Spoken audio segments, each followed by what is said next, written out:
Korejci nisu više ono što su nekad bili. Nisu jeftini, ali su zato ekskluziva. Takav je naš sljedeći auto, Hyundai Elantra.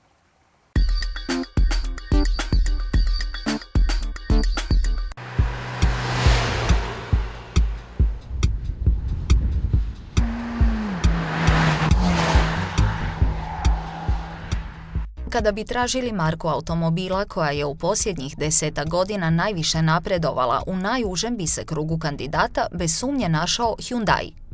Transformacija iz neuglednih pačića u impresivne labudove. To je prilično realan opis onoga što je posljednjih godina zadesilo Hyundai automobile, a tipičan primjer za to je Elantra. Ovako je Elantra izgledala 2000. godine. A ovako izgleda danas. Poetski rečeno, korak od 7 milja, automobilskim rječnikom, ogroman napredak u svim segmentima. Elantra više nije automobil čiji je jedini cilj biti jeftiniji od konkurencije. Ovaj automobil želi biti i bolji. A koja je to uopće konkurencija Elantre? Srednja klasa? Ne, sa svojih ugrubo 4,5 metra, Elantra spada u klasu takozvanih limuzina niže srednje klase ili kompaktnih limuzina. A u toj klasi caruju Škoda Octavia i Chevrolet Cruze. Svoje mjesto u jednom od najbolje prodavanih segmenata u Hrvatskoj sada traži i Elantra. Elantra je izvana atraktivna i agresivna, baš ono što se traži od modernog automobila ove klase, a iznutra? Ovdje prevladava dojam kvalitete, i kada je u pitanju dizajn i kada govorimo o materijalima i u pogledu izrade. Hyundai je i ovdje već odavno dostigao konkurenciju. Što više, većinu njih je i debelo prestigao. Prostranost nije senzacionalna, ali svakako je na razini prosjeka klase.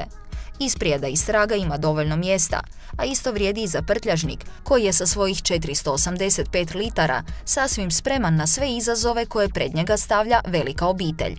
Jedini problem u unutrašnjosti tiče se ergonomije. Ne, ovdje ne mislimo na raspored prekidača ili loše postavljene komande, već na preglednost straga. Dizajneri Hyundaia beskompromisno su pristupili oblikovanju stražnjeg dijela automobila, te pritom zaboravili da se preko njega nešto treba i vidjeti. Problemi pri parkiranju i manevriranju unatrag ovdje su zagarantirani. Oko izbora motora kupci Elantre ne moraju previše mozgati. Zapravo ne moraju uopće, jer Hyundai im ne ostavlja nimalo prostora za takvo što. U ponudi je samo jedan motor, 1,6 litarski benzinac.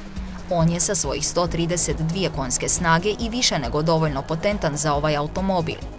To potvrđuju i tehnički podaci, 10,7 sekundi do 100 i maksimalnih okruglih 200 na sat. Motor je izuzetno uglađen, no pokazuje dva lica, komforno i sportsko. Na nižim okretajima pomislite da mu je glavna karakteristika miran rad i elastičnost, a na višim se pak doima kao prilično sirov sportski stroj. Pa slobodno odaberite koje vam je lice draže. Elantra može biti ambiciozni sportaš rekreativac, ali i plah i pouzdani tip iz susjedstva. Potrošnja na 100 km je tijekom testa iznosila 7,5 litara. Sasvim dobar rezultat.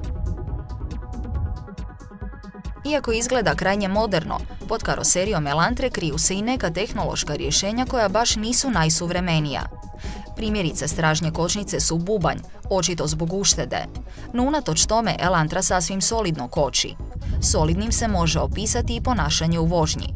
Elantra nije baš idealna za beskompromisnu jurnjavu kroz zavoje, no ako je se natjera, niti tu nije loša. Komfor je na zadovoljavajućoj razini. Kao što smo rekli, Hyundaiu više nije bitno biti jeftin, no Elantra svejedno spada među najpovoljnije automobile u svojoj klasi. Ovaj model sa snažnim motorom i top paketom opreme s alu naplacima, dvozinskom automatskom klimom i drugim nadasve poželjnim sitnicama stoji 130.000 kuna. U rangu s najpovoljnijim modelima u klasi.